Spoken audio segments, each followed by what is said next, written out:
Thank you, ladies and gentlemen. Thank you, Kenyans. This is the Diaspora Heartbeat, a program that we hope, as we always tell you, is going to break the gap between Nairobi and diaspora. We are working on it. We are making sure that you guys get it to your doorstep. We wish you all the best of luck and keep listening, keep watching us, and we hope that one day you get a big impact out of this program. This is the Diaspora Heartbeat and the Karibu Sana.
yanayojiri na Agtv Global TV kutoka Dallas Fort Worth hapa mjini Arlington, Texas, ndani ya Agtv FM. Hello and welcome to the Diaspora Heartbeat, a program that we hope will create an impact here in the United States and all over the world, including our motherland. Tonight, We are here to talk about it. The big things that are happening back at home and here in the diaspora. Guys, do you ever think running a parliamentary seat or running for a senatorial seat or gubernatorial seat is that simple? Tonight, we need your answers. It is a big one, and I hope you're already seated back, watching and taking a drink. And relax, please. Don't mind about anything, but watch for the big things that are likely to happen. With me on the studio is the man. He has ran for a campaign. He lives in DFW twice, but he's never been there. But tonight, we're here to know, why has he not made it? Does he have a chance, or does he look like he's tired? That is none other than Mr. Jimmy Onkangi. Welcome to the studio, my friend. Hai, Karibu sana mkubwa. asante sana. Habari ya masiku bwana. Nzuri kabisa. So Mr. Onkangi, tell us, why are you still there?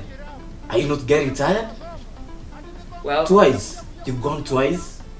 The first time you tried, you didn't make it. The next time you tried, you went all the way to the ballot. But you never made it. Why? well, first of all, let me thank you, Felix, for a wonderful show.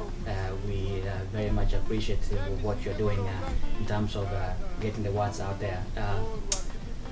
I do want to give my condolences to the victims in Garissa and for very ironic act that is facing this country. Your question is very good, and I just want to be straight to the point. Yes, of course, I've run twice. First was in 2007.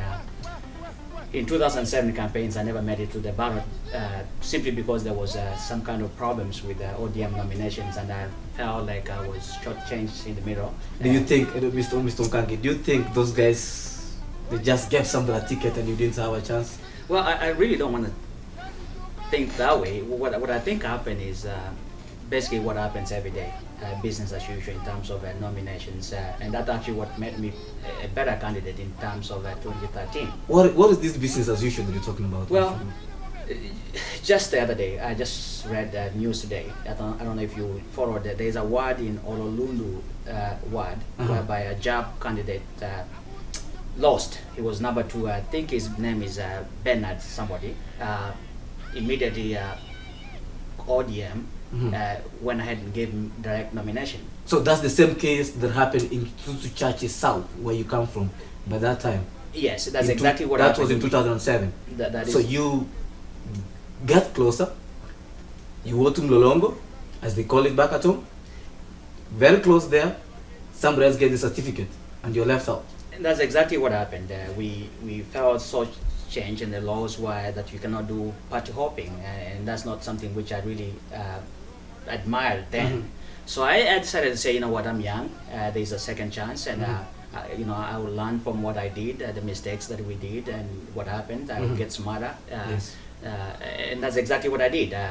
2013, it was a good year for us. We were very much prepared. We chose a party which we went to nomination in Kanu. That is the So party hold that on, won. before you come to 2013, you've lost in 2007. I never lost in 2007. Okay, you've given up your certificate. I mean, somebody already got the certificate, right? Yes. Then what do? You just take a flight and come to the US, or what do? Do you stay back at home? Do you support this candidate, or do you do anything to tell the guys, thank you, even if I did not get it, somebody else, this is what happened? What did you really do? Well, first of all, Yes, sir. the rules is that you have to support the candidate that wins the nomination. In that case, it was Honorable the Excellency the Governor, Mr. Ongwae, Okay. and we fully supported him. Even though By your information, but then it was Kitutu Churches. it was Kitutu constituency. Church. There was no split that we have right now, Kitutu Churches South and the Kitutu Churches North. That is correct. Thank you. That is correct. So we rallied behind. Some went to other parties, but I chose not to do that. What really matters, to be honest with you, is what happens in between the elections. That nomination was over between the 2007 and 2013. There are a number of issues that we were doing as the Onkangi Foundation in terms of helping our people realize their dreams. So by then, you go back, you lost the election. I mean, somebody else gets the certificate.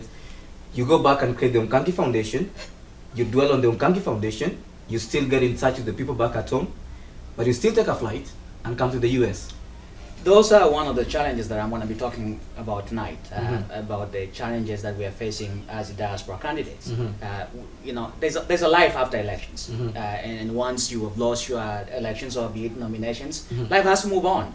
And like I said, what matters is between those election time. That's exactly what matters. What happens in between those elections is what actually really makes sense to people. Yes. Because people really do not want a lot of things from politicians. All they want is a framework and a way for them to reach their potentials, and that is what we did. I took a flight, I came back, and I continued with my business. And then 2013 came in. We went back to the field, and we, as I said, we.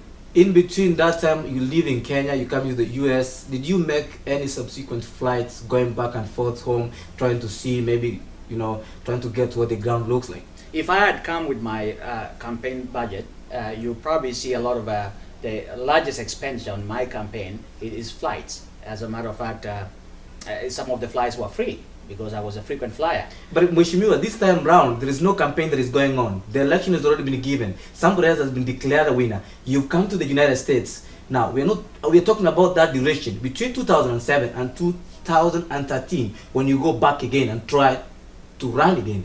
This time round, are you flying home? Are you just staying in the DFW? Trying to do your business around, or you do something home? How much in contact are you with these guys back at home?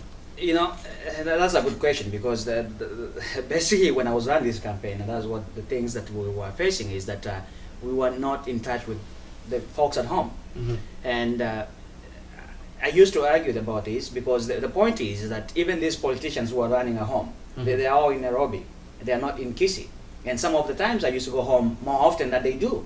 And so, to answer your question is, after the campaign, you take over, just like they do. After somebody is already being declared a member of parliament. Being declared, yes. Some of them go to Nairobi, some of them go to Uganda, and I happen to come from the US. And you have to take a flight and come back. I have to take a flight and come back here.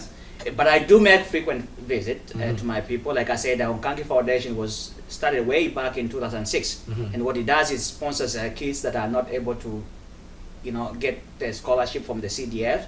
We chip in. We have 16 students beneficiaries as we speak. It's something that is ongoing. It's something that has been existing, like I said, from 2006, and is still going on right now. We have a number of projects that I can talk about that when you give me time. You, hold on that, Mr. Umkangi. Ladies and gentlemen, this is the man who tried. He went close, as he says today, very close in 2007. And the nomination was snatched away from him. It's like snatching meat from your hands. And it happened. Came back to America, trying to do his business back as usual, but still, he got the determination. He got the muscles to say, I am still on the ballot and I will keep on being there. Mr. Umkangi. Yes. Sorry kwa kufanyiwa hayo mheshimiwa. It's normal. It's a nomination exercise. That's politics. Now, did you ever try to talk to anybody and tell them, you know what, you guys have shortchanged me in the ODM election nominations? Well, the secretariat was there. We we met. I remember there was about 5 candidates. The sitting MP right now being the one of those that was shortchanged. That is Honorable Mumaima Richard. Oh, okay, Richard Mumaima. Yeah. Yes, and some felt like they crossed over the road. He went to PDP, I believe. There was also the other candidates who went to Wiper, Osoro.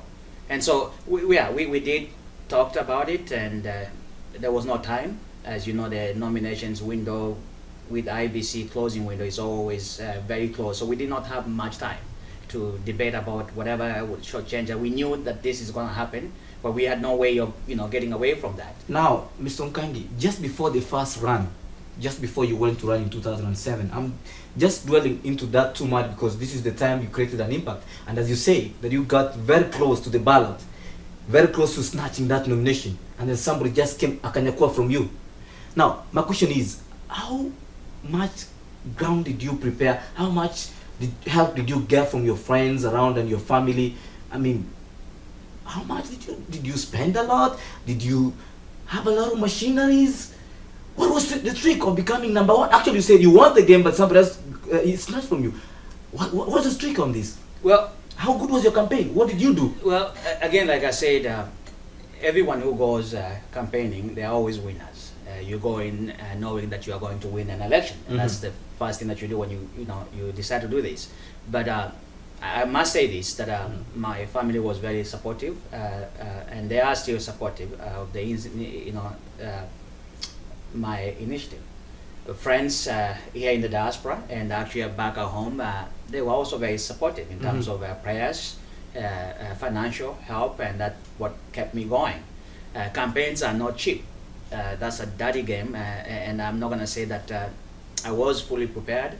No, I'm not going to say that, but I was ready and ready to face the challenge that I was getting. And like I said, that was my first time trying to run an election. But you still got there. You know, the good thing is you say that you got it, and somebody snatched it from you. So it was on Kangi for Kitutu Chache. Somebody comes and snatches from you. Yes, and the point here that I'm trying to say here, there was never a nomination. That's the point I'm trying to make it clear here. There was never a nomination. We were never given a chance to be nominated. So how do you know that you are the one who was winning this thing? Of course, like I said, when you go into this, you go in knowing that you're winning. So there was no election, but according to what you see and according to your own analysis, is that you already got it. You had already won this thing, right? Of course. The game was over with you. You already won it. Of course. When the polls were done, I was an underdog. I started, down counting as being, the third, favorable candidate. But you were third favorable candidate. When we started in 2006, as the project and everything that I was doing resonated well with the people, and more especially the youth. I had a very good tournament. It was among the high-paid tournament, which attracted a lot of youth. We had 14 teams that were running a whole to the Chache, and they were not in the same location. They were all spread out, and so that made our name. And of course, the other foundation I was telling you about, the Onkangi Foundation. So the Onkangi Foundation had started just before the election in 2007. It did not come in later on after the election. No, they started early in early 2006. Now, without going too much, let me talk about this. Just tell us a little bit about what you did for the Onkangi Foundation. What was it all about? Was it all about youths and what? Onkangi Foundation is a whole. It was created in the whole issue of the campaign trail. Right before we started the campaign. Yeah. And what we looked at what we wanted to do for our people. And part of the problem that we were facing is that we are having so many requests for funeral arrangements. People wanted some assistance in terms of, when their family they have been bereaved, they want some help in terms of transportation of the bodies, or other expenses they want. So we had a portion for that. Did you have like an ambulance? We do not have an ambulance. What we did, we gave them a donation. We gave them a donation in terms of whatever we could afford. Not everyone, but we the best way we could. That was part of the foundation. And another part of the branch of the foundation is what I just talked about. We had an education fund. The education fund was you apply, you pay 1,500 shillings, 1,500 shillings, and then you get a fund of $5,000 shillings. Sorry, 5,000 shillings. So if your kid is actually out of school just because you needed some assistance and you cannot get that from the CTF, then we come in. That's why we are chipping in. That's part of the Onkangi Foundation. Also, we offered paying for exam fees. Some students were missing out registration because they could not afford just simply to pay the examination fees. So the Onkangi Foundation comes in, help these kids, help them to go to school. Yes. You pay for them. Yes. You say 5,000 shillings. Well, that's for the school fees. That's for the school fees. Yes. You give them 5,000 shillings. Yes. To go to school. After paying a registration fee of 1,500, and that is something that is actually going on as we speak. It's not something that has been left out. It is going on. The registration fee is the commitment that we get from these students. They really committed that they want this money. So you pay that, you get the 5,000 shillings, and that goes a long way. We have had some feedback. And it's something that the people want us to, continue, and we are going to continue to do that. Now, there is a whole host of issues that has since then added to that, if you allow me to say, there is also, we are organizing medical camps that's going to be coming up pretty soon. That is also going to be coming as before you go to the medical camps that you are organizing for the future, we are still dwelling on 2007 coming to 2013. We are looking at Onkangi on the ground. Onkangi's nomination snatched from him. Onkangi having the whole project that he's been doing. What other challenges did you see in between there? Well, there is a lot of challenges, and the challenges that I think I faced. Did you have enough money? We never have enough money for campaign. Yes. We left here with a budget that we thought is a good budget, but again, back then, like I said, I never went all the way through. But again, that was my first time trying to introduce who is Onkangi to the people of Victoria Church, and that comes with a price. I had to go above and beyond other candidates because I have to be known. How was your spending? Were you giving guys to go and vote for you, or you were for the machineries and those guys working for the Onkangi campaign? I mean, just tell us what your budget was really much based on. Well, the budget is quite difficult to analyze them, but I can tell you that most expenditures goes to the people that are your employees, the people who are actually getting the word out for you. There's a lot of gas money in terms of the cars that you rent and the cars that you own, and a lot of repairs. You know, as you can tell, there is a lot of wear and tear during the campaign.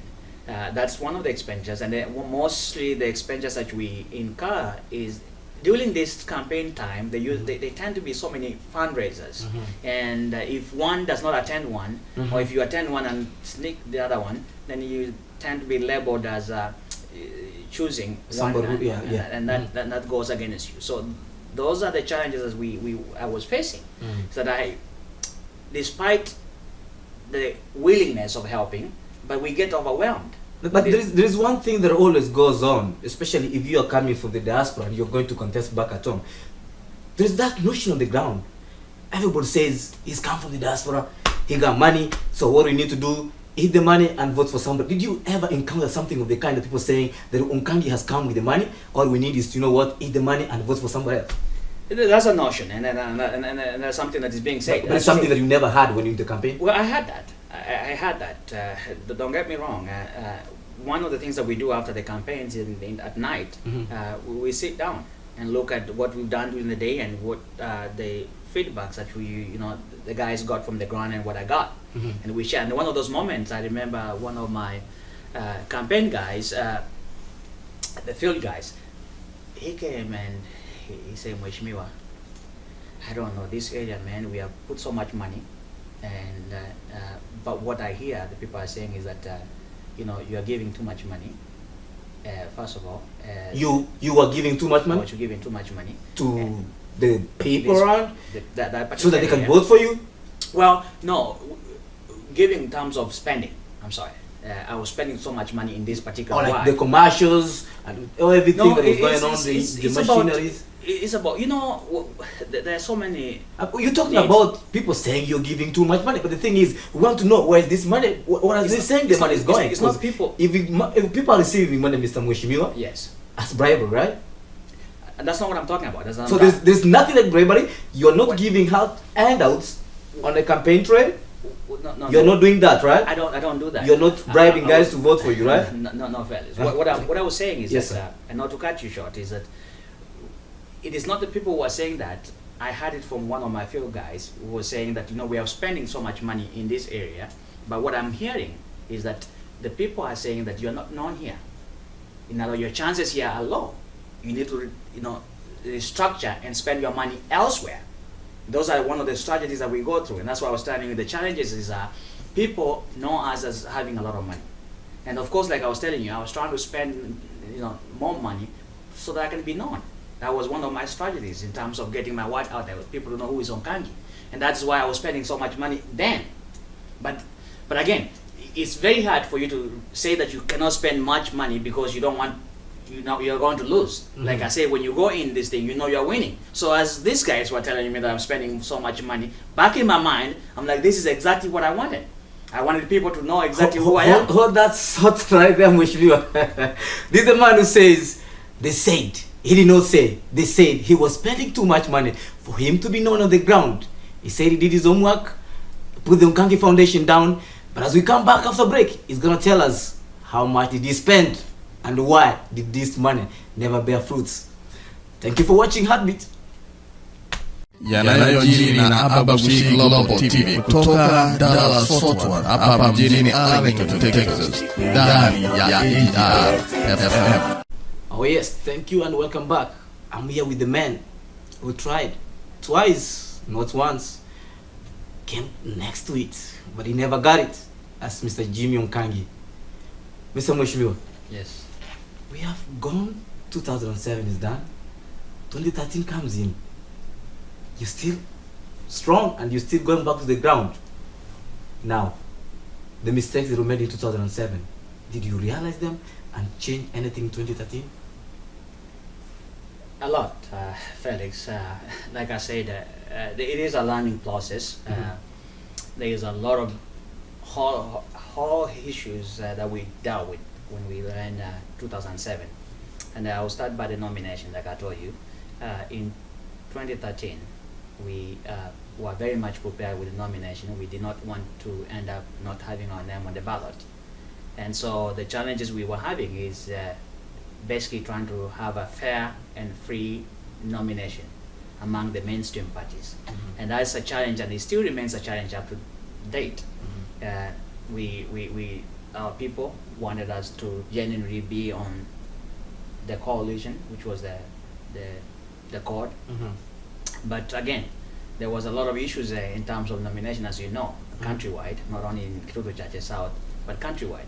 And so we chose to go to a KANU, not because we feared nomination, but what we knew is that we would get a fair nomination on one of those small parties. And that's what exactly we did. Those are one of the challenges that we faced. Now, again, going to 2013, we also prepared in terms of financial. We knew what the budget was, we knew what was the shortcoming in the other elections and what we acquired, and we were very much ready for that. Now, another challenge that I'm going to be talking as we go ahead is the challenges of being alien in your own country. People are seeing you as you are already in the diaspora. Oh, so that question comes in now. They are like, you from the diaspora, you don't belong here. So you're trying to look like you're an outsider in your own place, right? That's exactly what was happening, and that's the challenge that we, even as we speak, it's something that we, as candidates. So how did you get along with that? Because now, that's the time that somebody should know what to do and hit on the ground about that. What do you do when you realize that they're talking, this is my weakness point, I'm coming here, my weakest point is because I'm from the diaspora. I have the points, I have the way of making things run around, I can run this thing, but the problem is, I have that brand name, diaspora. Now, how do you go with this? The name diaspora was an asset a few years ago. Remember this parliament, almost everybody was a diaspora, if you want to name them, all these people. Yeah. But back then, they had an easy ride in terms of getting into parliament, because the diaspora, what was a price on them. But now the challenge, like I was saying, the people that are saying that, you guys have been diaspora, you have accumulated so much wealth, you have opportunities, why do you want to come here and compete with the locals who have not the opportunities, is the only opportunity they have? But what they fail to understand is that some of us, we are here, but we have a passion about our home. We want to give back to our communities. We want to give back to our brothers. When one of the favorite things that Obama said when he was running his campaign is that whenever you reach up there, make sure you give your hand to your brother who is down there and lift him up. And that's exactly what we are doing today. But Mheshimiwa, what I really get from most guys from the ground, they say that when you guys were Shmiras from the diaspora go back at home, what you do, you are just above there with helicopters and big cars, so you never get time to go to the ground. Did you ever go to remote places by use of your gumboots, walk around, talk to those guys, tell them, what, my name is Jimmy Nkangi and I'm running for this seat, guys, sit with them, try to know what their major problem just at the root is? Felix, thank you for that question. Yes. And that's the centerpiece of my campaign. When I started these campaigns, the first thing that I made sure is, and this is something which has never been done by anybody, as far as I know, especially from the candidates that I was running against, is I provided my phone number. The calendars that I had, they have my phone number there. People were calling me and talking to me directly. One of the things I was doing is also going door to door. And this is very weird because at night, Door to door, which mean? at 1 o'clock in the morning. And that's what it entails. So that is something that we did, and it worked out well for us. It's something that we learned from our previous campaign. We improved towards 2013. It seems to have worked very well. But again, it's something that we intend to continue to do. What do you think are the failures of the incumbent? Well, it's easy to point to mistakes when you're outside. Okay, I don't want to really entail so much into what Honorable Momaima has done. I'm pretty sure from what I look at, he has done the best he can. What we're asking is that this is his second term. Okay, this is his second term, and the word is that you know, Felix, when you went to school, you went to class 1, you graduated to class 2. Yes. You went into class 3. I graduated. So if the student on class 3 does not go to class 4, you will not get a space for you to sit down. Okay, in class 3. So we need him to step up his game so that we can actually also have other people trying to go to class 2. So you can see anything, or you're saying that you just want him to keep on climbing so he can also give you a chance of being there. It's not giving me a chance. Yes. What we're asking is that whatever he had promised our people, he has in 10 years to do that. Mheshimiwa, hold on, as you say that, I'm trying to pick a question from one of our listeners and one of our viewers. His name is Abiud. Says, Onkangi given 2 million shillings. How can you manage them in Kitutu Church South? Well, which could be, is very specific. Be very specific and tell us how you can be able to distribute this within your locality, starting with the first thing first and the last thing last. Well, first of all, you know, when you have money, the first thing you need to do is you cannot do this yourself. You need to create a committee, which is maybe a planning committee that helps you in terms of distribution of that money. But to answer his question, because he's specifically targeting what I can do as a member of parliament, if I was one, is first of all, you need to invest in a place whereby you don't want to give handouts. What you need to do is you invest in project that can bring, you know. So in the real sense, what he's trying to say, what are the biggest challenges that the people of Kitutu Church South are experiencing when you step up to become one of their members of parliament? That when they write in history, they'll say, you know what, we were here, Onkangi came, and Onkangi removed us from this position, and we are in that position. That's exactly what you're trying to get. Yeah. Well, I will invest that money in education.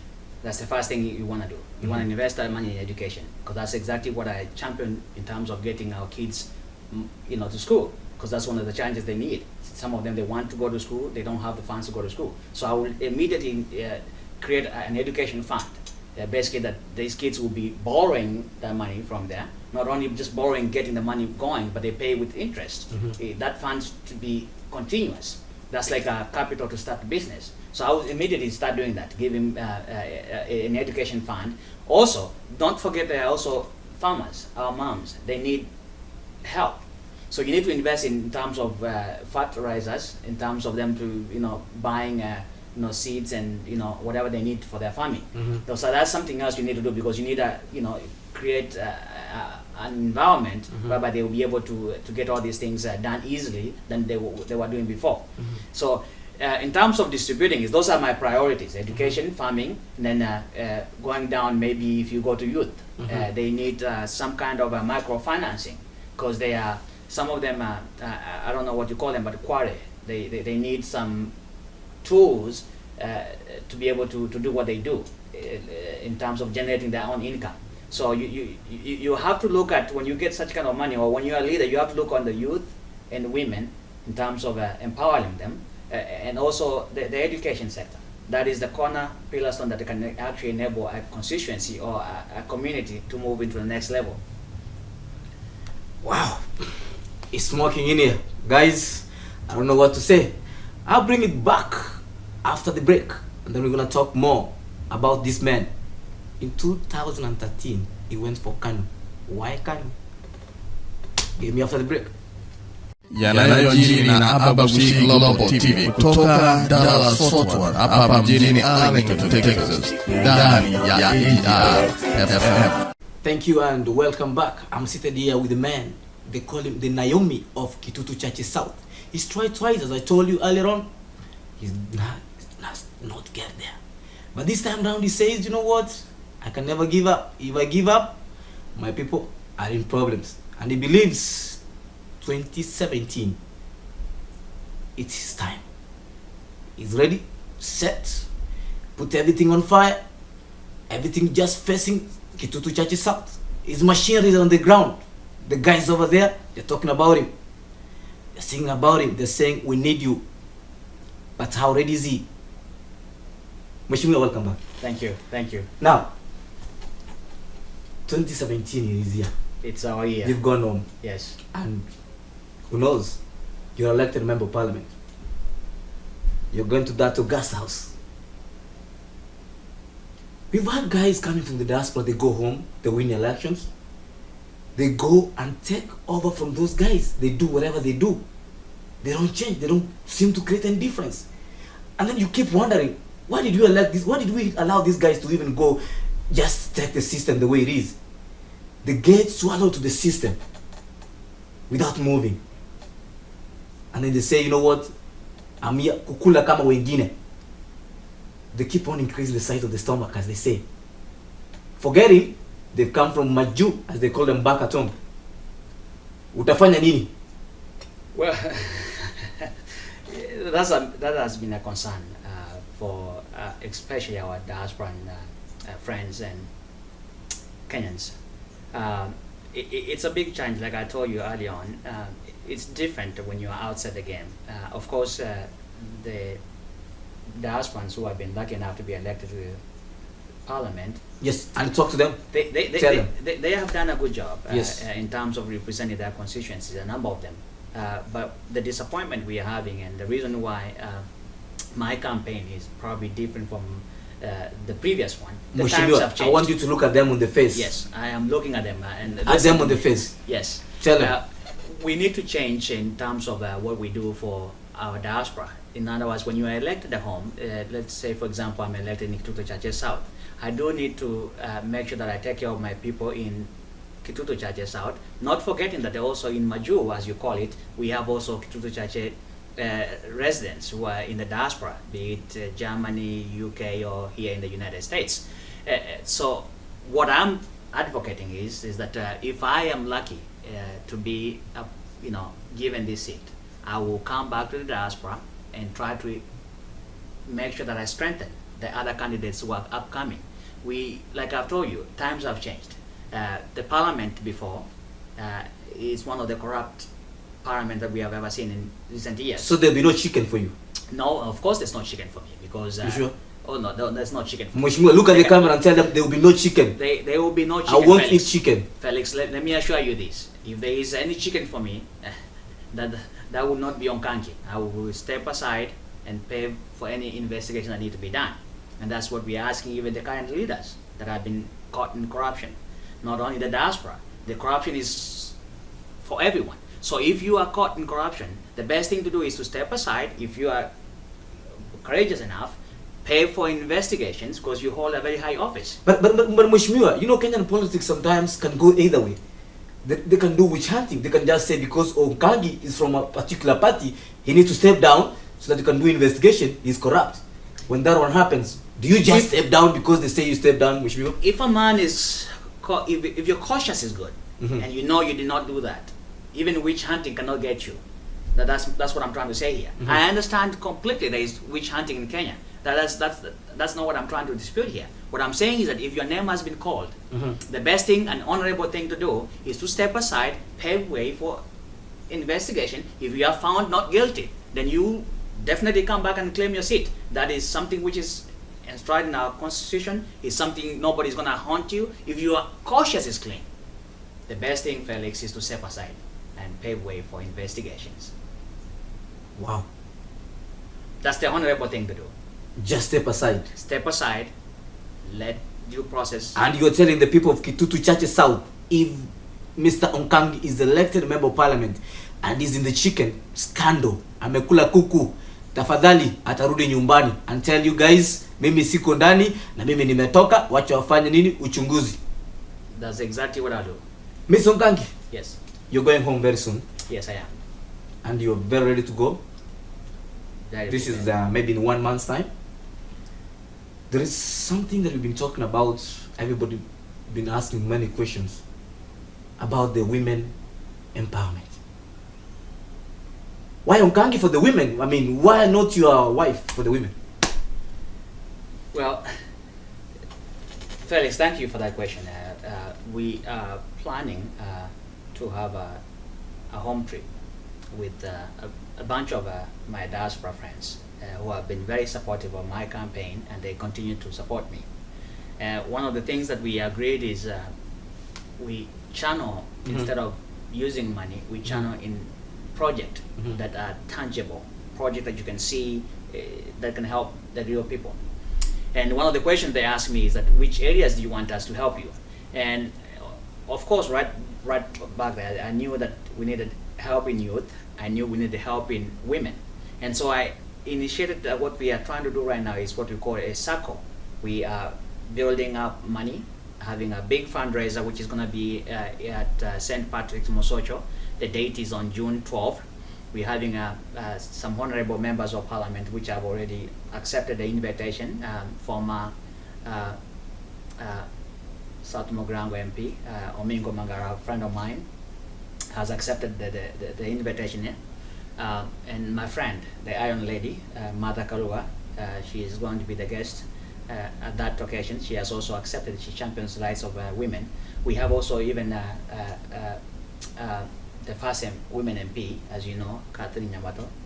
She has also accepted the invitation. So we have a bunch of people who are very, very optimistic about But this Mr. project. Onkangi, why the women? Why are women? And you know, Like I said, when my friends asked me, where do we need to help you? I had to look for the most vulnerable people. And when you help women, you help a community.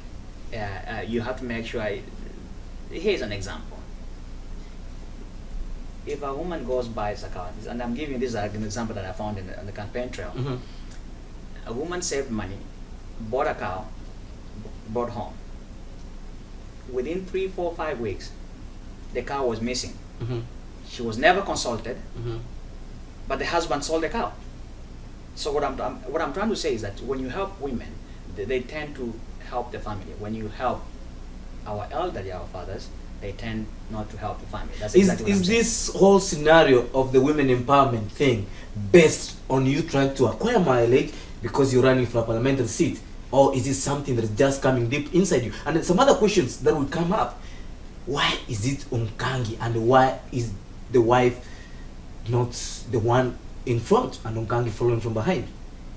Of course, my wife is in front. Of course, my wife is part of the project. We are actually going home, the whole family. So she's part of that project. And like I told you from very early beginning, is that she's very supportive of what we are trying to do for our people. Nice. And so she's championing that. We are going with her. She's going to give some lessons to the women that have already been selected to the project. And she's also going to be the part of the learning process. So it's not just women. But this is not something which I'm doing for campaigns. This is a stereotype. Did something touch you? Did you find a story somewhere that made you feel like, you know what, women in this place, they need to be empowered, they need to when I was doing my campaign, yes, I had a bunch of women in my committees. And what I realized is that women, when they say their word, they mean their word. When they say they're going to be here at this time, they're going to be there at that time. They were serious about the campaign, and they had genuine concerns that I needed to be helped. These women you're seeing that I'm helping right now, I just did not know them just yesterday. These are women which have come a long way. Some of them I've added, and I've seen now what the best thing I can do is to give them something which will enable them reach their potential quicker than they have. They have been borrowing 500, they have merry-go-rounds, as you know. They have been giving each other 500 shillings. Why not? Having a pool of money, maybe they can borrow 2,000. Maybe they can borrow, and in that process, they're also giving interest to their own money.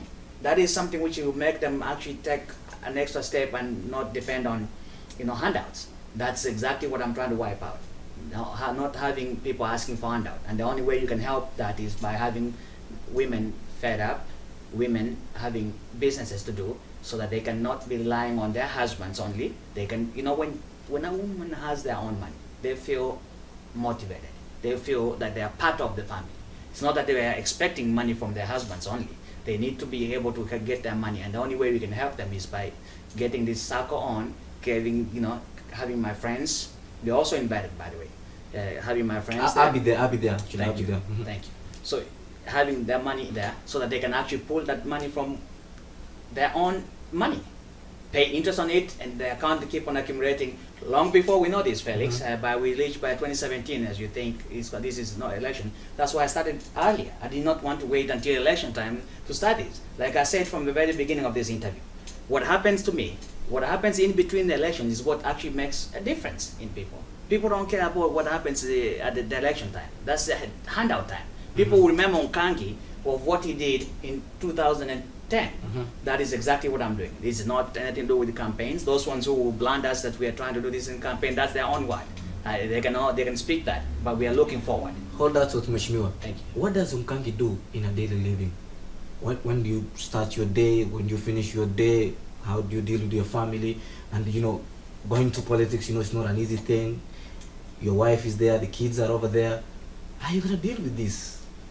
You have to be in meetings all the time. You have to receive those phone calls from your constituents back at home in the middle of the night, and you're in the diaspora. They are already awake, but they'll be calling you at the middle of the night and tell you, what, you have this and this and this a problem. How do you deal with that, Mr. Nkangi? Well, that before I just came for this interview, I just got a call from home, and one of my friends from Raganga, they had a funeral, so they wanted some help.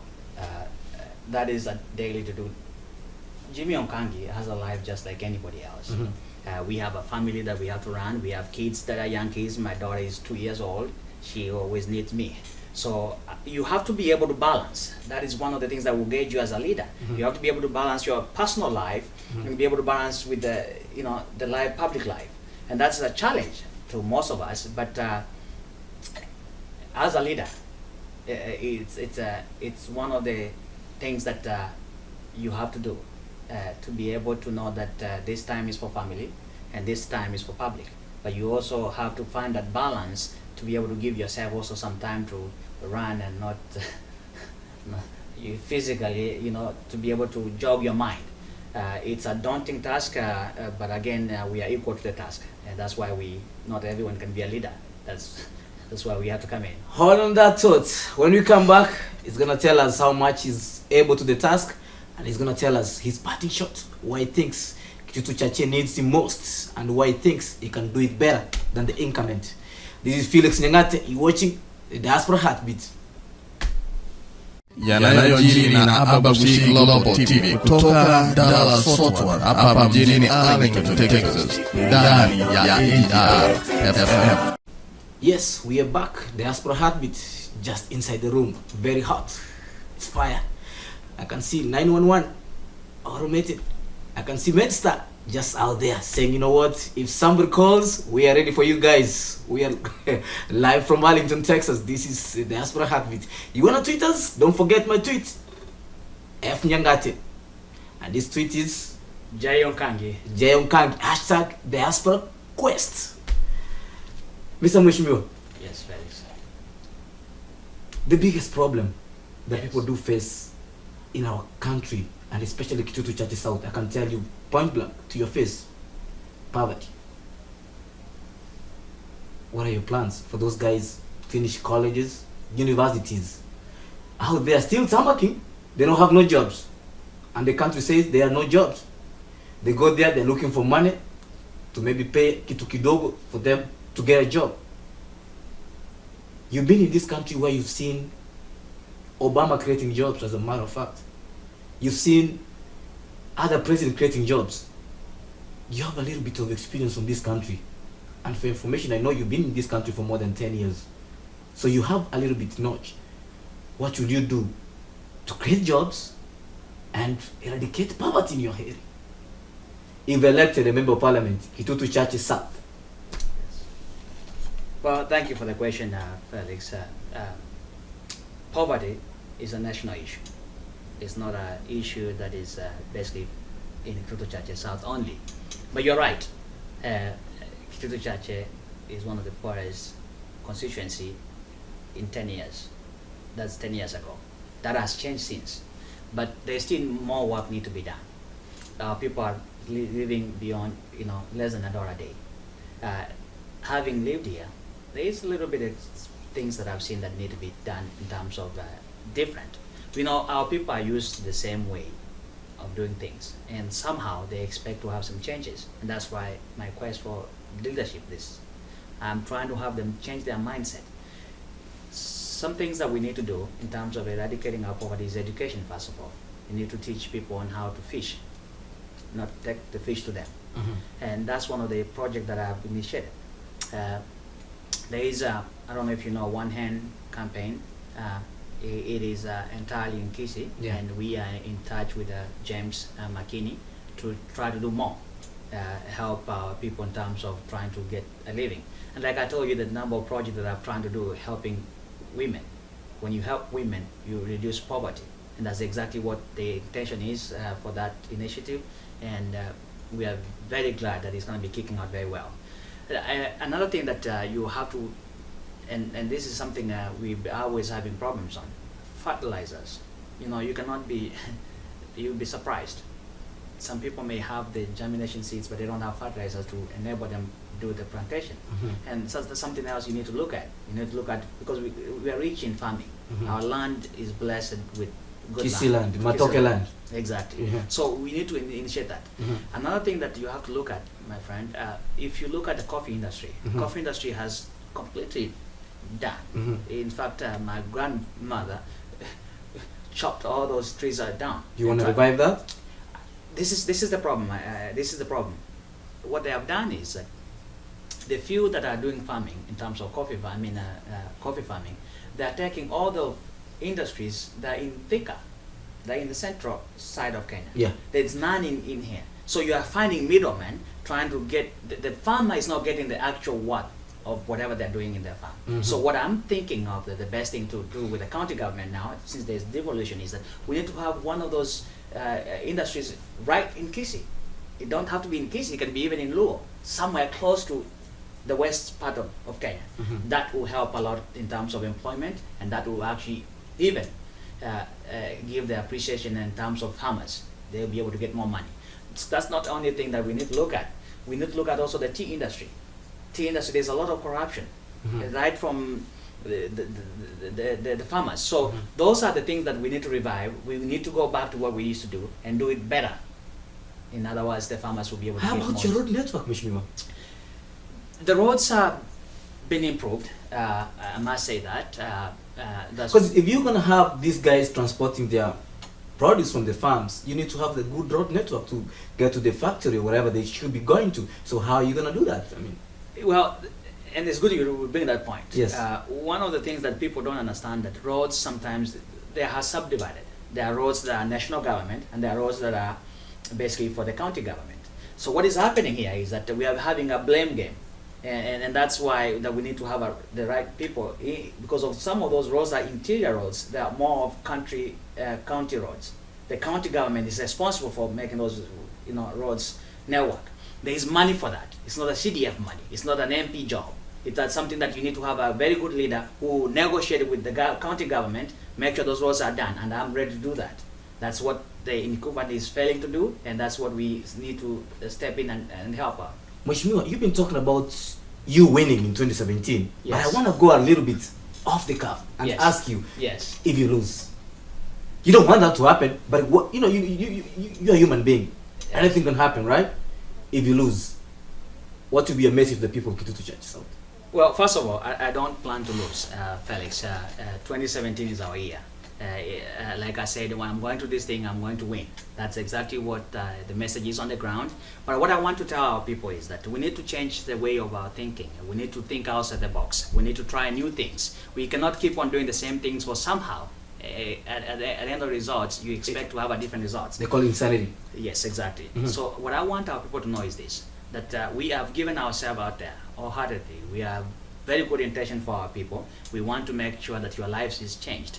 You have tried our sons before. We need to try new people.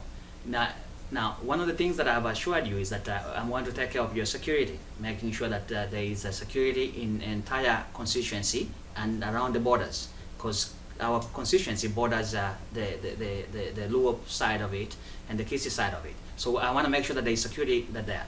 The second thing I want to make sure is that our people are having transportation whenever they are sick. We need to have some ambulances that are covering in terms of wards. Each ward should have one ambulances that will be able to transport our people when they are sick, when they really need help. And that's the whole reason why you have government. You're not asking so much. So you need to change in terms of your election.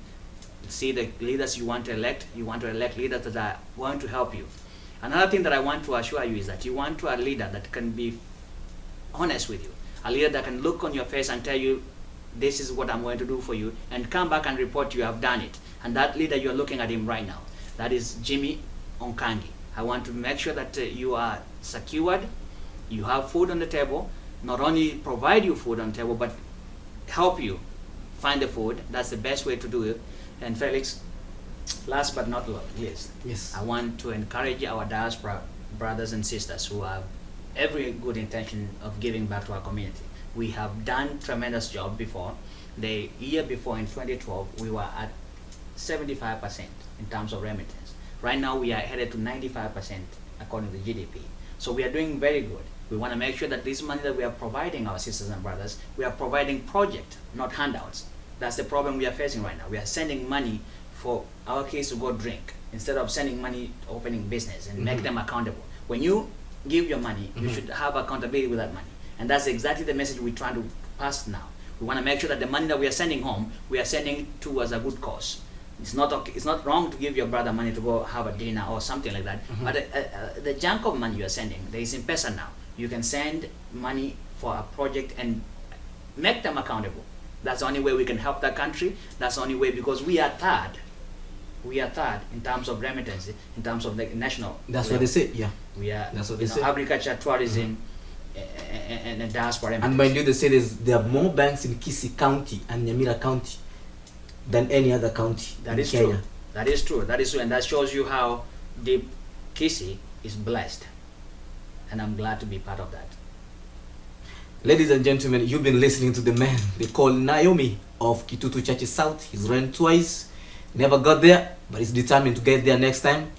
He's given us a vision on where he needs to be and where he wants to take Kitutu Church to the next level. We can't be much appreciative enough for you guys who've been watching us. There is much that we have to say. We hope this program is going to create a very big impact here in the diaspora and back at home. Keep listening, keep watching us, and don't mind if you can tweet us #FNyangate #Diaspora Quest. Good night. Thank you, Mr. Nkangi, for coming. Thank you. Thank you, sir. When there seems to be no way, He works in ways we cannot see. He will make a way for me. He will be my guide. Hold me closely to His side.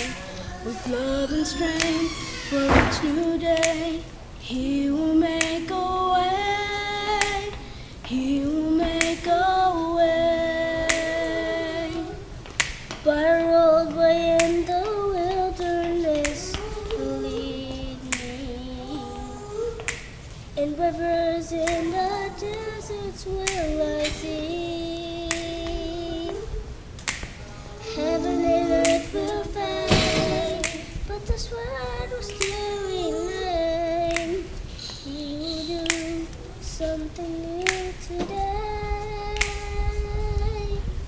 Oh, God will make a way when there seems to be no way. He works in ways we cannot see. He will make a way for me. He will be my guide.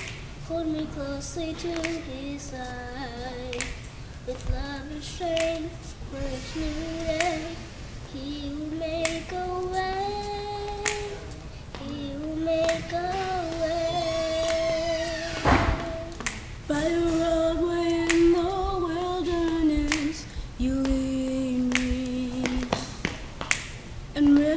in the desert will I see.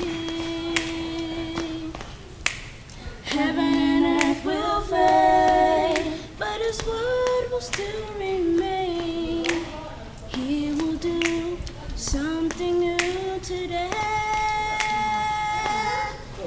Oh, God will make a way when there seems to be no way.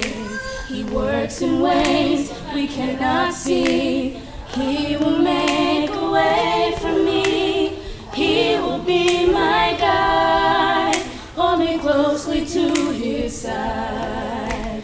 With love and strength for each new day, He will make a way. He will make a way.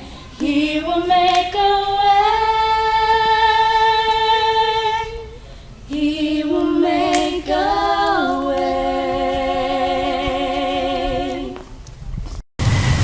Hello and welcome to the new show in the diaspora and all over the world, including Kenya, our motherland. My name is Felix Nyangate, welcoming you to the new show called A Diaspora Heartbeat. And I'm here to tell you that we are going to be talking about issues back at home and the issues in the diaspora. Don't forget, we are still mourning. Kenyans are still in pain of what happened back at home. But before we go that, my name is Felix Nyangate. If you want to talk to me on Twitter, it's #FNyangate. And my guest tonight is none other than Mr. Nyangenya Bumanga. Welcome to the studio. Thank you, Felix.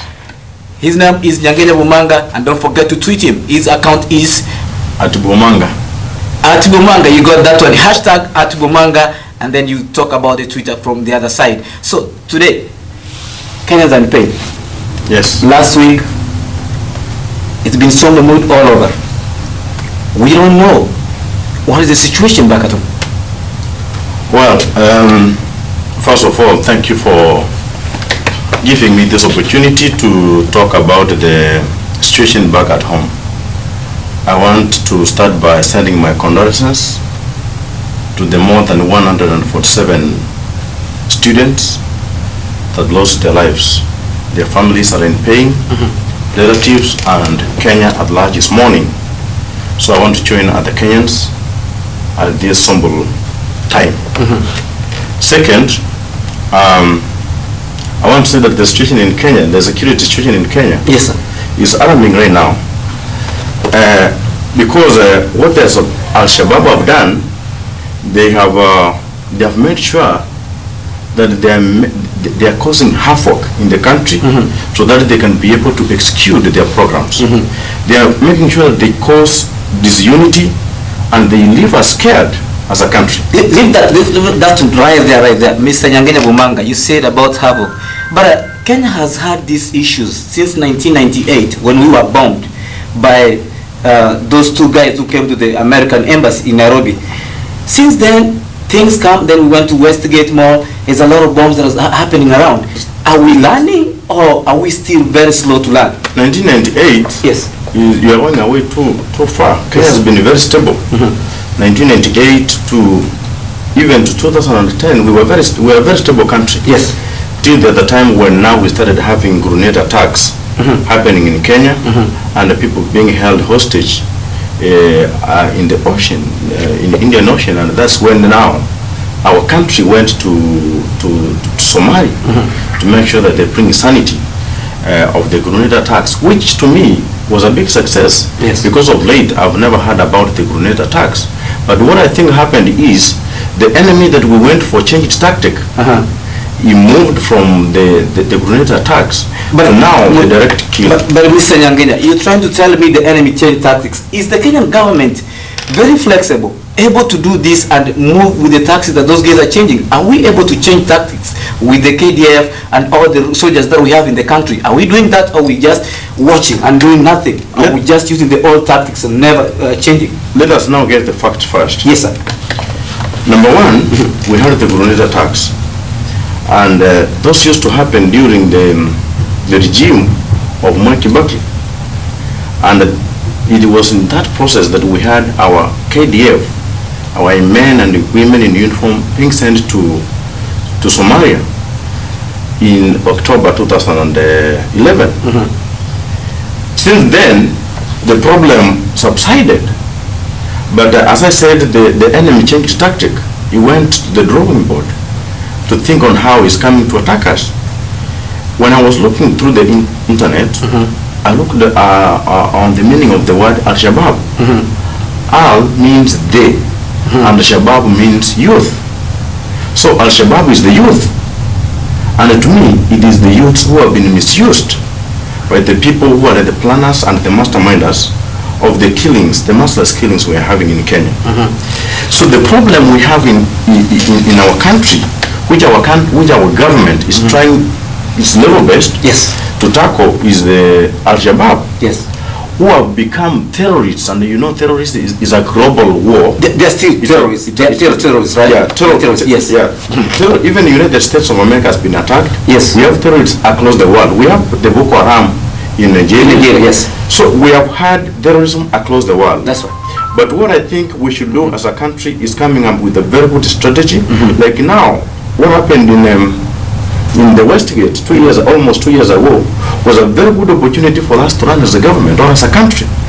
And our people now hold that thought right there, Mr. Nyangene Bumanga. You're talking about Westgate. Where do you think the Kenyan government, or rather the KDF soldiers and everybody who was involved in that kind of situation, where did we go wrong, and how did we fail to combat that one, starting with Westgate? We have never gone wrong. As Kenyans, we have always been coming together. We all has been right, right? And you see how Kenyans have always been coming together, especially on times like that. Yes. What happened in Westgate, what I wanted to say is this. You know, the KDF were there for almost 2-3 days. They were trying to bring sanity at Westgate. They couldn't be able to, because the training that they have does not match the training that the people who are supposed to handle the terrorists have. And that's the Reka Squad. Remember when the Reka Squad came to the Westgate, they are the people who brought sanity there. Yes, sir. And I want still to thank the KDF and the entire security system in Kenya, because they are trying the best they can. But what I want to say is this: did we learn anything from Westgate? I don't think we did, as a government. But as a people, somehow we did. What happened in Garissa, to my opinion, this could be the approach that the government will have. Before you go to Garissa, let me finish this. Okay. Let me finish this, because I think it's important. Yes. Our students, our young boys and girls were attacked in Garissa at 5:30 in the morning. That's right. 6 o'clock, the Reka Squad in Nairobi was put on standby. At 9 a.m., the Minister for Internal Security and the Inspector of Police left Nairobi to Garissa. What did he want to do? I really don't have an idea, but I think he went to give a statement or to witness. But he left the Reka Squad in Nairobi. Let me finish this. He left the Reka Squad in Nairobi. When he got to Garissa, the KDF were there and they responded very fast, but they couldn't do anything. These people are not well trained to tackle the terrorists. So the Reka Squad was in Nairobi. The minister is there. Nothing is done except people being killed. Then the Reka Squad left Nairobi at 11. They took 7 hours on the road to Garissa. It took them 12 minutes to bring sanity at Garissa. What does that one tell us? If these people went to Garissa on time, we could have saved a lot of lives.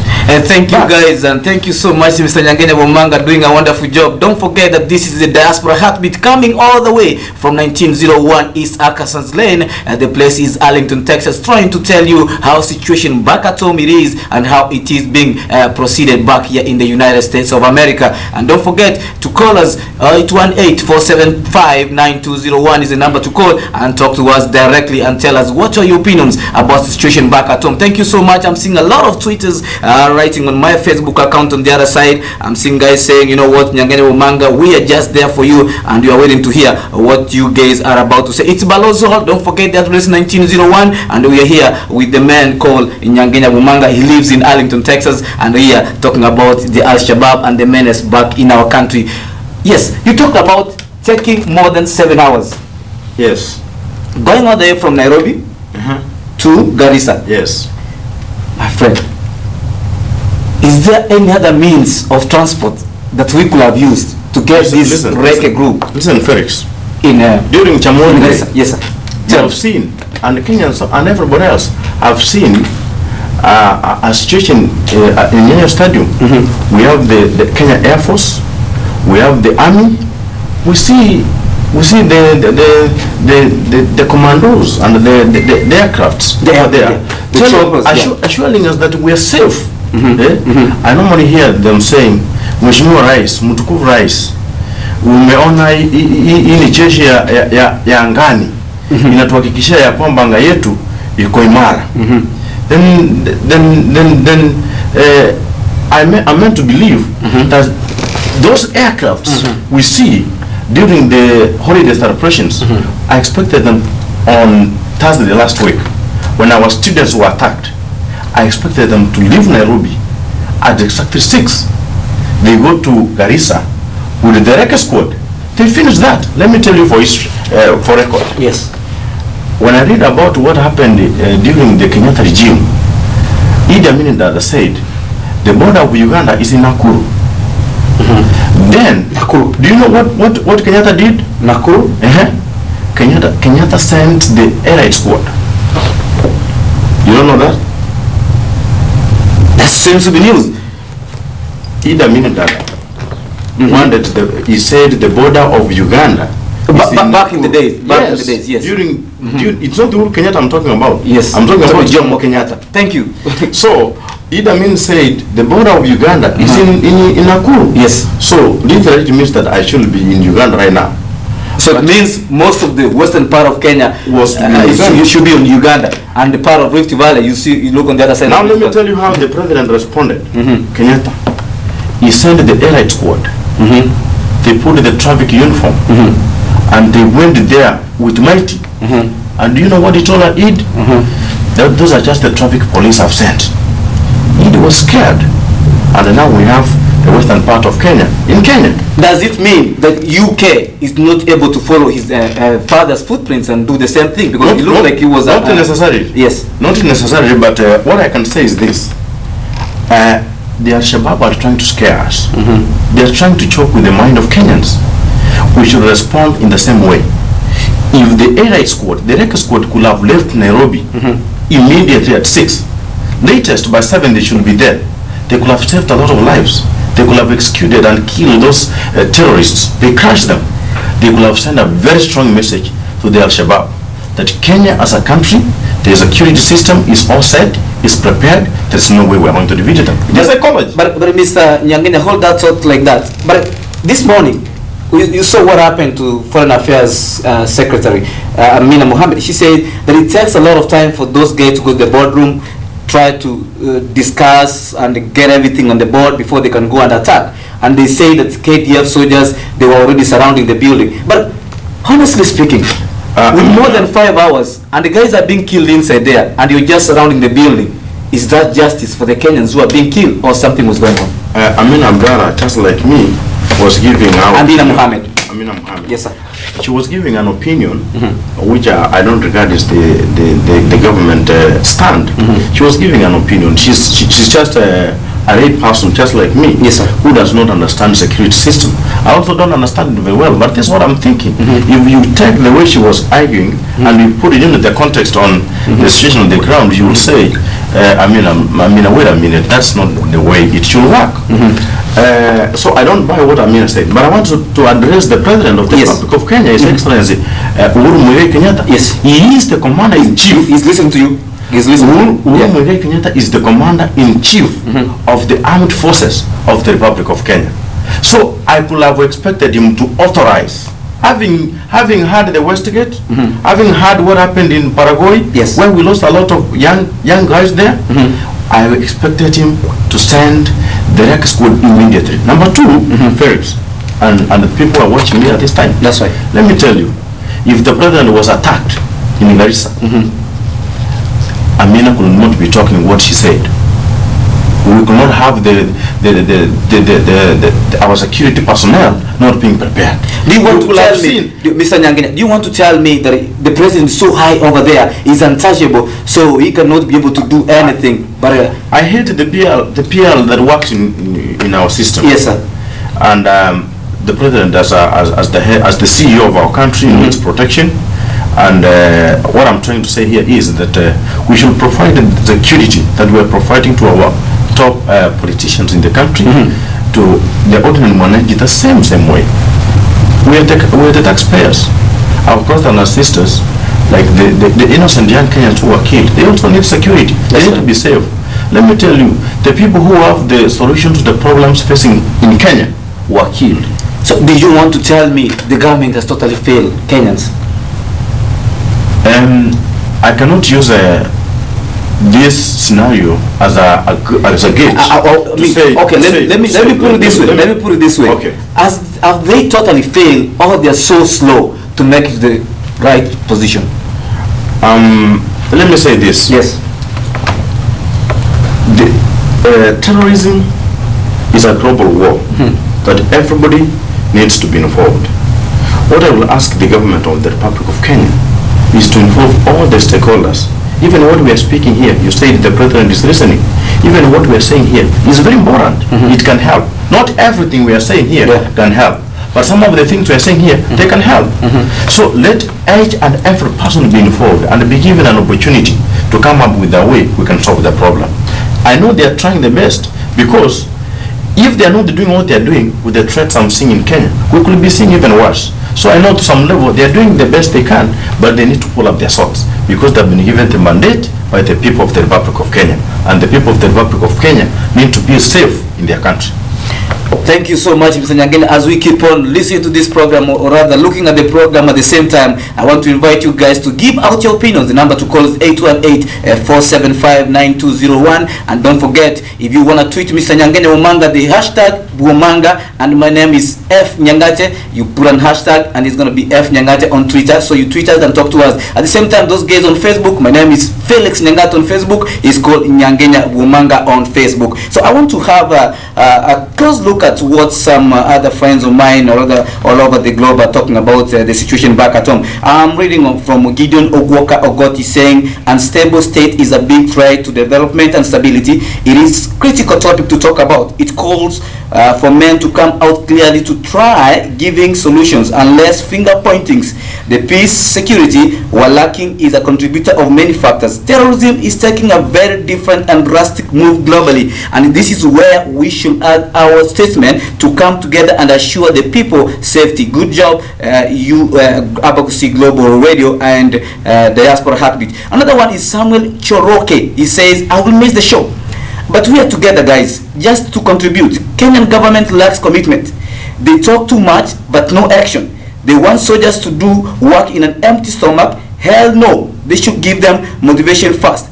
The government will pay for hospitals and funerals, of course. It's common sense. This is the same message over and over again. The growth of a nation starts by securing its borders. Or what do you guys think? Well, it is so disappointing. Yes. When I realized that the Reka squad, the guys who went there and brought sanity in Garissa, are given 500 shillings. That's like almond dollars and those, less than $10. That's what they're given. That is very unfortunate. The government should set aside enough money for security. Those guys are working very hard, and they need motivation too. You know, when the Reka squad went there, they lost one of them. Somebody lost his life, and he was given 500 shillings for lunch. Do you think 500 shillings is a good appreciation? If you were listening to what I was saying, Mr. Felix, that is so disappointing. That is very disappointing. But again, it is the amount of money that has been set aside by the government for security. And that's how it's being used. The money cannot come from anywhere for them to be given. I want the government to set aside enough money so that those guys can be encouraged, can be motivated. We can have a lot of guys trained. Now let the KDF have the training, and that means setting enough money in security. The KDF be trained to tackle terrorists in the country. That's what I can say as far as the government and the money they allocate to security is concerned.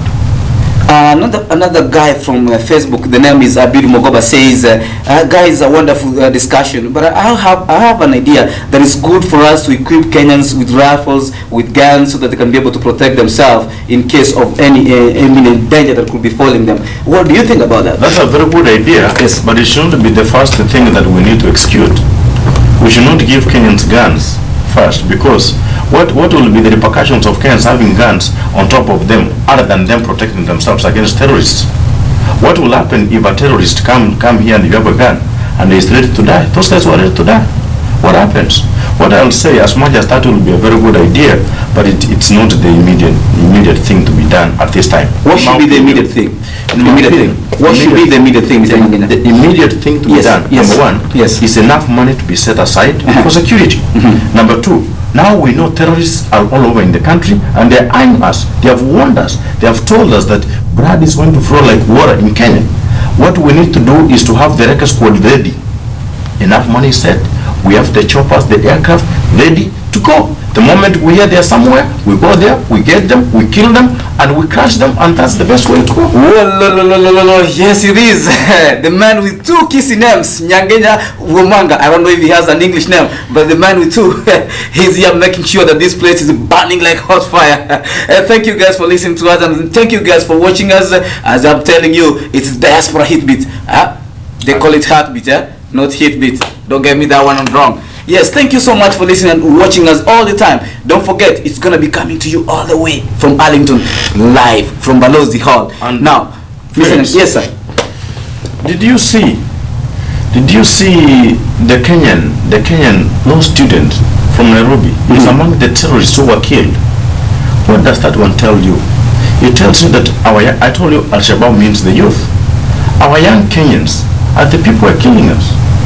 Why? I don't want to say the government has failed. I want to say that the government needs to pull up its salt.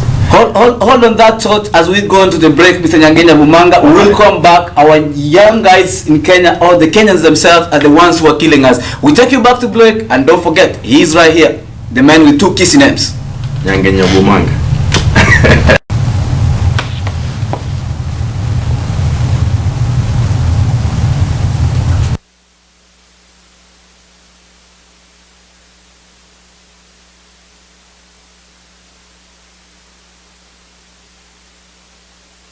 Yes, thank you back again to the Diaspora Heartbeat. We are here with the man with two names. They call them Nyangenya Womanga, and my name is Felix Nyangate. I'll be your anchor today, and we're making sure that this program creates a big impact here in the diaspora and back at home. Guys, if you're listening, if you're just joining us right now, the number to call is 818-475-9201. Our studios are located in Arlington, Texas, the middle of Arlington, Texas. You go on Arkansas and New York. That's where we call Balozol. The address is 1901 East Arkansas Lane. If you want to come to the studio, tafadhali umekaribishwa. And Mr. Nyangenya Womanga, yes, back to where we left. We were saying about Kenyans are the ones killing themselves. Nini mbaya? There's a lot of idleness in Kenya. And as I was saying, responding to Abu's question, you know, you asked, should we be given guns? Yes. Kenyans be given guns. That one will not solve the problem, because the problem starts from far. We have a young Kenyan who has finished university. He has no job. Yeah. Then here is Al-Shabaab coming, promising him goodies. The guy ends up a lawyer by profession. He was studying law. He is radicalized. University of Nairobi. Now he's coming to kill fellow Kenyans. Yeah. The government needs to look into the way to engage our young people. An idle mind is the devil's workshop. And I'm not trying to say that the young people should go out to the Al-Shabaab way. So unemployment is the problem here? But I'm saying unemployment is one of the key reasons why all this is happening. Yeah. But again, let us set enough money in the security docket. We have the CID in Kenya. Yes. That is able to know what's happening. We have the international. Talking about money.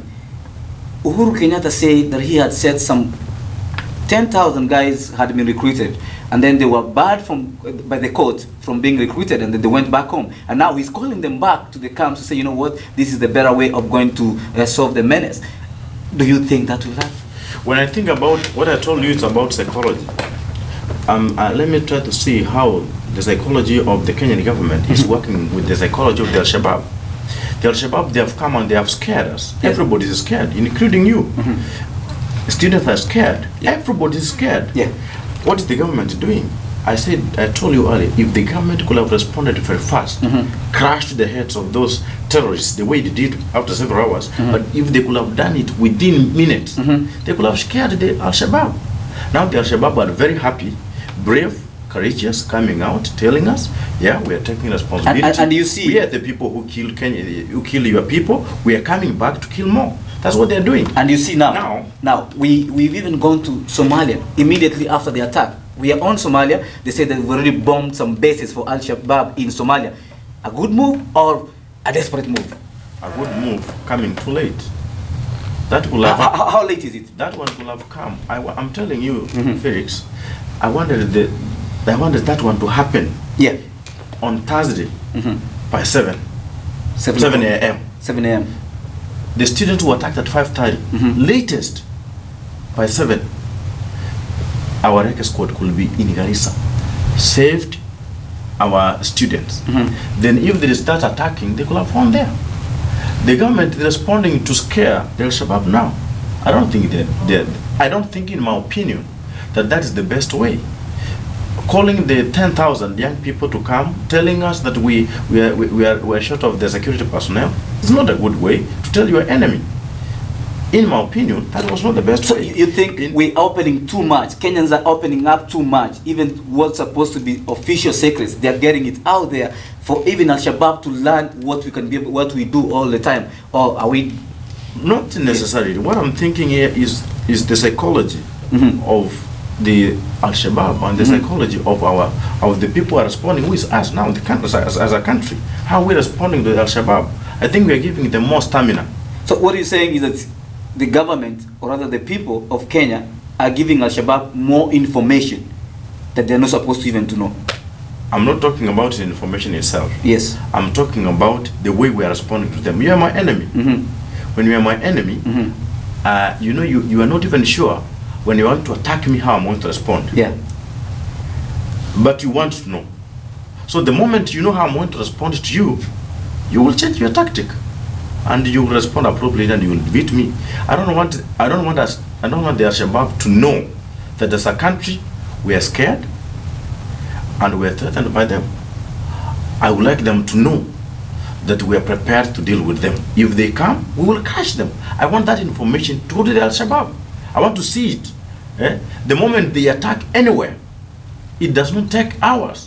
Our men are there immediately because we have men who are capable. That's right. The REC squad is very capable. And I've seen in the social media people saying that we should create a advanced drive for the REC squad, meaning they are not, they are not well commensurated, which is a factor, which is a big factor. I saw my friend from Minnesota. I'm made to understand there is only less than 100 REC squad people that we have on that group. My question is this: REC squad, 100 guys only. And then you have these things going on, and the ones who are going to be assisting. Can't we train more of those? That's why I told you earlier that we need to set enough money in security. We have our KDF, our Kenya Defense Forces, trained to deal with the terrorism. Because if they go to the training, they'll be able to deal with it. People are asking what they're doing there, surrounding outside there. Instead of going inside. The KDF is the one that was surrounding. Yes. And then we were waiting for REC squad to come all the way from Nairobi by road. They were not really waiting. They were thinking on how they should respond. In my opinion, they were thinking on what is the best way they should go in. But still, because they are terrorists and they are not trained to, it was literally difficult for them to get in. But see, people who have the training, 12 minutes, everything's done. Do you think we should have REC squad in every county? We have them.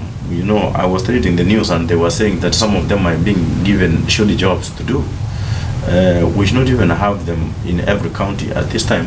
What I can say is that let enough money be set aside let us have, you see here in this country, we have the lockdown training, even in hospitals.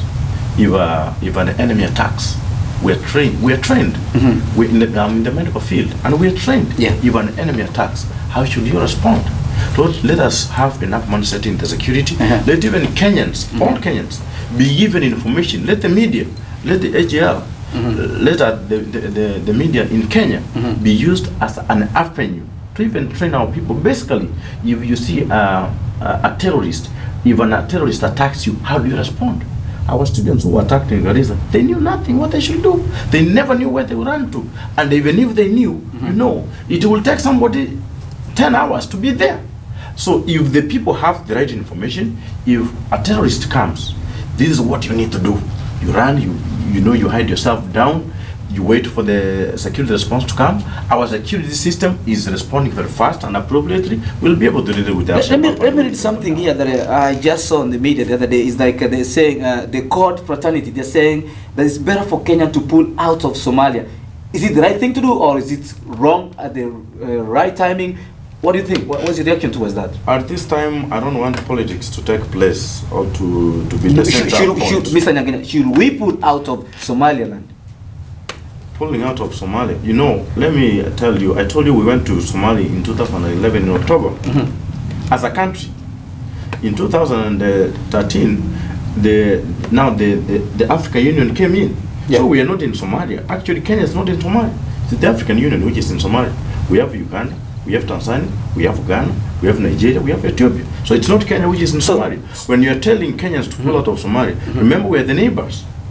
So it is the African Union which should pull out of Somalia, in my opinion. Yeah. So, but pulling from Somalia is not the thing we should be talking about. What we should be talking about, how safe is our border? When we are attacked, what should we do? We should send our young men and women in uniform. They should attack the enemy. They crush the enemy. They secure the peace. They secure the lives, and we earn the respect of the world. Another thing, Mr. Nyangena, thank you very much. Another thing that has been taking a whole heat of debate is like Eastern leaders, they're coming out saying that they know these guys who are Al-Shabaab in those sites, and they are ready to parade them. Is there something that we don't know, that they know? Or what reaction is on there? The truth is, we're not operating at the same level. The intelligence that some of the Western countries have is sophisticated. United States, UK, but they were able to know. Mr. Nyangena, this is the thing. Yes. We're talking about Northeastern leaders who are coming out and saying, okay, you know what, we know who these guys are, and we are ready to parade their names out. Is it something that we should be worried about? Kenyans know who these people are. Yeah. Period. These Kenyans who were killed. Kenyans know them? Because, you know, they said those guys were talking Swahili. So they are Kenyans. In Somalia. So you think these leaders know these guys? In Somalia. Yes. The main language that is spoken in Somalia is Somali and Arabic. But those guys were speaking very fluent Swahili, even than you. So they are Kenyans. Or they have been living in Kenya. And if you're living in Kenya, then somebody knows you. Who is this who is threatening that they are coming to kill again? Who is going to attack Nairobi? Yeah. It is somebody who is in Kenya. He's not going to come from Somalia. He's in Kenya. The operations are maybe the best in Somalia. Communication is done. We have people in Kenya. The Nyumba Kumi initiative, how did it come? It came because we knew that the people who are doing all these things are in our country. So people are in our country, and some people know them, and some people, whoever knows, who has the information. Do you think they should parade the names out? You know, in the medical field, if you see somebody doing negligence and you don't report, you are also responsible. If there's anybody who knew or who knows an Al-Shabaab and is not doing anything, he is as responsible as the Al-Shabaab themselves. So you think these guys knew these guys just way before even the Garissa massacre, and then they kept quiet, and now they're telling us they're going to parade them? Is it too late, or rather should they go ahead and parade them and we know who they are? We have the DPP. Yes. What I will say, let them go there, let them know what those guys know. Let us get that information. Let us work on that information. Should these guys be prosecuted because of that? Hiding that vital information for the country? You know, they said, I don't know what information they have. Let us know what information they have first. And if we find, that's up to the DPP, if they find that these people were holding very crucial information that could have saved the 147 lives, they're liable. Oh, guys, I can't say it better than this man right here. He's making it very smoky. The room is becoming very burning all the time. I want to go back to Facebook and Twitter and see what your comments are over here. I am seeing many of them are saying, you know what, it's about time for Kenya to pull out of Somalia. Our people cannot continue being butchered like that. Kenyans, please, let us get out of that country, and it does not belong to us. And then they're saying, if America pull out of Somalia, this is a very hard one. America pull out Somalia, who are we to keep on staying in Somalia? And then another one coming here saying, you know, the main problem with Kenyan problem here is because of corruption. He's saying, you know, corruption is the root cause of all these issues. If we can be able to eliminate corruption, then things will be better for our nation and we'll be able to move forward. And there's no way that those guys at the gate did not know how these things got to Garissa. Do you think somebody had an idea how they got the machine guns and everything to Garissa, to the university? Those people know Garissa University very well. Yes. The way they were executing it, they know it very well. Maybe some of the students are in the Al-Shabaab. I've read on the newspaper, more than 10 families have reported that their youths have disappeared in the last 6 months, and they don't know where they are. They are scared they might have joined the Al-Shabaab. They have said it. It's in the media. So if you ask me, does somebody have an idea how the guns got to the university? Yes, somebody knows. So you want, I mean, something is not adding up over here, because these are ammunitions killing 147 guys, maybe big machine guns or even being used over there. Don't you think somebody inside there had an idea that there were things that were being stored over inside the camp? Felix, yes. Nothing would add up. Nothing would add up till our response has become very rapid. Those people, they know we will take 10 hours to be there. So they are very comfortable. The moment they know if we hit, they will hit us back. They will be scared. The moment we send a very strong message that we are prepared, you know, they know that we were not prepared. They have that's what this incident tells us. Told them, Kenyans were not prepared. We will go and attack. They will take 10 hours. We have killed 147. That's when they will come. In any case we want us to die, we have executed our duty. Let the government make sure that the response is very rapid. Do you think Olelenku was the problem? Former Minister of Internal Security. Olelenku. You know, is he the problem? Was he the problem and he was fired? I'm looking at what people are commenting on the social media. Yes. I equally remember a lot of people saying that the Olelenku must go. But you know, it is not Olelenku that must go. It is not Kanseri that must go. It is not Olelenku who was a bigger problem or Kanseri who is the solution. The solution lies to the structure. Yes. If we have the right structure in place, then this will not be a big problem. If the right structure in place, Kanseri should not be at the Wilson Airport heading to Garissa, leaving the record squad in Nairobi. We should be able to deal with terrorism in Kenya. Thank you so much, Mr. Nyangenya Bumanga. I know this is likely to take us a whole night. We keep on sitting here, we're talking about it. Guys are mourning, guys are crying. We're in a somber mood. The country is in black and white. We keep crying, but we keep on looking at one another as brothers and sisters, and we'll always hold each other. We send our deep condolences to the families back at home, the families from Garissa. We know we are together. Tuko pamoja. I can't finish this without giving us a good opportunity from Mr. Nyangenya Bumanga. When we come back after break, he's going to tell us a little bit about Vision 2020 that is coming to your doorstep very soon. Thank you. Yanayojiri na Abagushi Global TV kutoka Dallas Fort Worth hapa mjini Arlington, Texas, ndani ya AGR FM. Hello and welcome back. We are just on the last kicks of this program. The program is called the Diaspora Heartbeat. My host is none other than my good friend over here, and we are working to make sure that things go right. Don't forget, it's the Diaspora Heartbeat. The address is 1901 at Ballows Hall in Arlington, Texas. I'm just gonna go a little bit quick to the what guys have been writing on Facebook and on Twitter account. And if you forgot, our Twitter account #FNyangate, and on the other side #Womanga. Don't forget about that one. If you want to write to us and talk about the issue back at home, please do it. And I'm going to read something small from Honorable Dominic Mangerere. He says, if your enemy is secure at all points, be prepared for him. If he is in superior strength, evade him. If your opponent is a temperamental, seek to irritate him, pretend to be weak. And then he says that he may grow arrogant if he's taking his ease, give him no rest.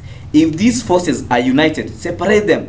If sovereign and subject are in accord, put division between them. Attack him where he is unprepared. Appear where you are not expected. Let the Kenyan government change the tactics. Do we need to change the tactics? Honorable Mangere is a good friend of mine. Yes. And what he has just said there, I read it on the book called The Art of War. Art of War? Yeah. And it is very true. Basically what I've been talking about is what Mangere has managed to summarize and put it there.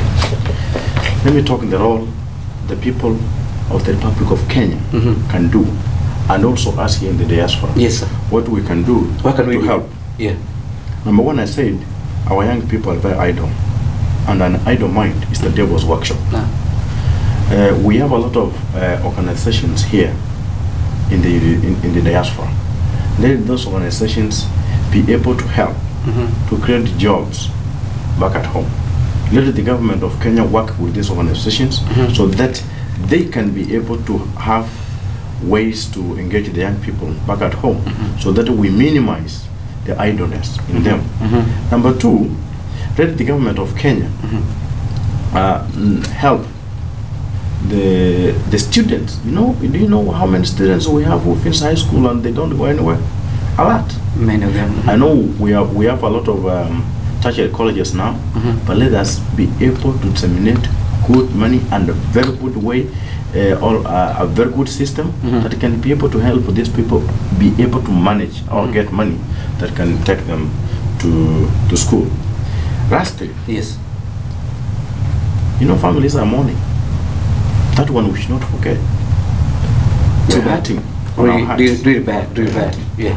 One of the students who died is a student from my former school. Yeah. And actually, I'm gonna read one of the students who wrote a text message to her boyfriend just before she passed, just before she was killed. Her name is Akinyi. You listen to that just as you keep on talking about the whole scenario back at home. But this is it's all tough, my friend. Her name is Akinyi, and this is what she wrote. She's writing to the boyfriend. Aki babe, tumefikiwa, ila cube ya Nancy wameshutiwa. Wote Aki mtuombe. Wanakuja huku, sisi ndio next. Kwani uko nje kukoaje? KDF wako huku, Aki please. Waambie tunauliwa. Aki wakuje watusaidie. Babe, in case nikose kukuona, tena just to know I love you and I will always love you. Aki babe, bye. And she died. Her name is Akinyi. May her soul rest in eternal peace. It's unfortunate. That's how a lot of people died. I read on the newspaper and it was so devastating that the terrorists could call the parents and they will tell the student to give their last prayer. Then they will tell the parents, now you can listen how we are shooting them. Yeah. Those parents, they are having very severe post-trauma stress disorder. The students of Garissa High, That's right, who saw how their colleagues were being killed, yeah, they are also going through the same. I will ask if there's anybody who is able to mobilize us, and I'm more than willing to work with anybody so that we can even set up the psych clinics for for the parents Yes. and the students, Yes. because those people are going through serious trauma. If I'm going through what I'm going through right now over what I read, what about somebody who saw? That is very unfortunate. Those people, they need serious counseling. They will never forget it. They will never forget it. Thank you, ladies and gentlemen. And it's tough situation. It's a somber mood all over the world, all over Kenya. We've been wearing black and white. We've been crying. We're out of tears, and we keep on saying, God, please come. This country needs you more than ever. Our country is always going to be with you more than ever. See, I cannot finish this show without going back to Nyangenya Bumanga to tell us something little bit about what he's been up to and what he's been doing for the great country of our Kenya with his Vision 2020. Mr. Nyangenya, just a little bit about Vision 2020. Thank you, Felix. I wasn't, as you can see, I'm dressed in Prague because I was not prepared to talk about Vision 2020. Yes. But yesterday, we received 40 computers from New York, courtesy of the good leadership of the team we have in DFW and in the diaspora. I will first of all thank them so much for the good job they did. I want to tell them that great leaders are people who see where people are ought to go, and they help them to go there. That's right. I know even with the computers, you know, the Al-Shabaab are using the computers to counter the government. Once we have these computers at home, I know they will also be able to help our people. Once they know about computers, they'll be able to get the information that can be able to help our country to deal with terrorism. If you go and Google how to deal with the terrorists, you will be able to get them. I Googled Al-Shabaab, I read about them. So if we have computers to schools the way we are planning to do, which is what Vision 2020 is doing, we are trying to make sure that our schools in Nikisi and Nyamira are having computers by 2020. It's a very good thing to do. The computers are cross-cutting, they help everywhere. I'm encouraging each and every person who is listening to me and is willing to support Vision 2020 not to hesitate a second to come up and help us get as many computers as we can, so that we can send to schools back at home. Yeah. We're planning to have a computer harvesting day. Yeah. I know we set up a team that is overseeing this. I will kindly ask the radio and the TV here, you hosted them, yes, so that they can talk about it. They also tell us the date that we have set aside for computer harvesting, and that one will also go a long way to help our people. And it's one of the ways we will help our country to deal with terrorism. Thank you, sir. Thank you so much. Wonderful. Yeah. Keep calm, man. Thank you. More like others. Thank you. These are good people, man. Thank you. Guys, thank you for listening to us, and thank you for watching us. It's been a wonderful talk. It's been a wonderful talk for everybody. It's been one thing that is likely to make a very big difference back at home. We are trying our level best, and we're sure we're gonna do it the better that we can. For those who've been watching, it's been a diaspora heartbeat, and we hope that we'll be able to make a whole impact back at home. Without forgetting anybody who's been in the show, we say thank you and we love you. Until next time, thank you.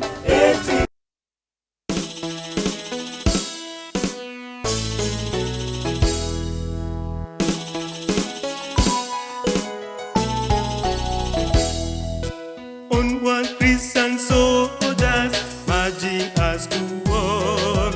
With the cross of Jesus going on before, Christ the royal master lives against the foe. Forward into battle, see his banners go.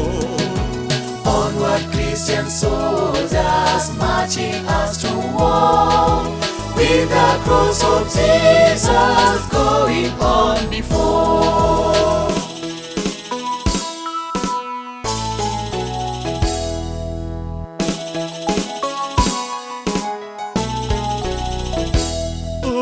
At the sign of trumpet, southern host doth flee. On then Christian soldiers unto victory. Hell's foundation quiver, at the shadow pray. Brothers, lift your voices, let war on them pray. Onward, Christian soldiers, cross of Jesus going on before.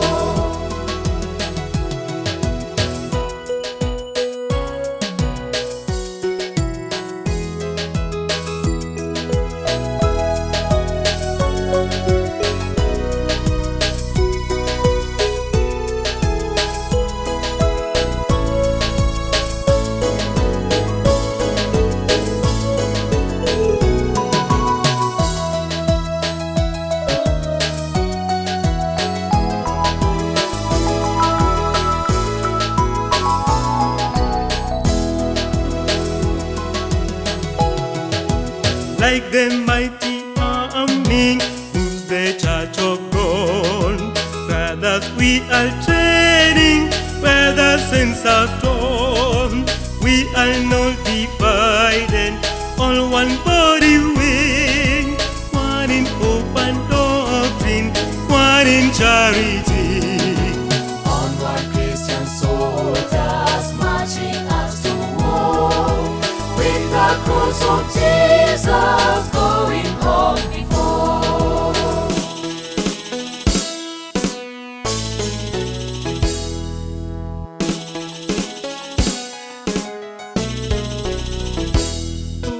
Crowns and thorns have perishing, kingdoms rule and reign, but the church of Jesus constant as remain. Gates of hell can never against the church prevail. We have Christians on promises that can never fail. Onward, Christian soldiers, marching us to war, with the cross of Jesus going on before.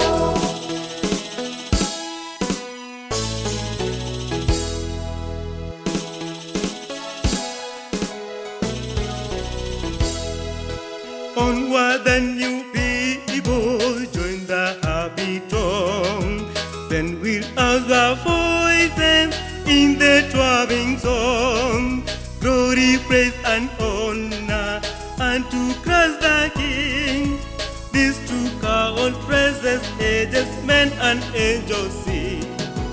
Onward, Christian soldiers, marching us to war, with the cross of Jesus going on before.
Siku zetu hazikawi kwisha, sioni la kunifurahisha, hakuna ambacho hakikomi, usiwe na mwisho kaa nami.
naomba Baba ukae nami,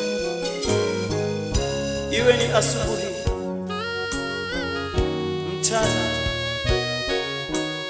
jioni au usiku. Mungu Baba, naomba ukae nami.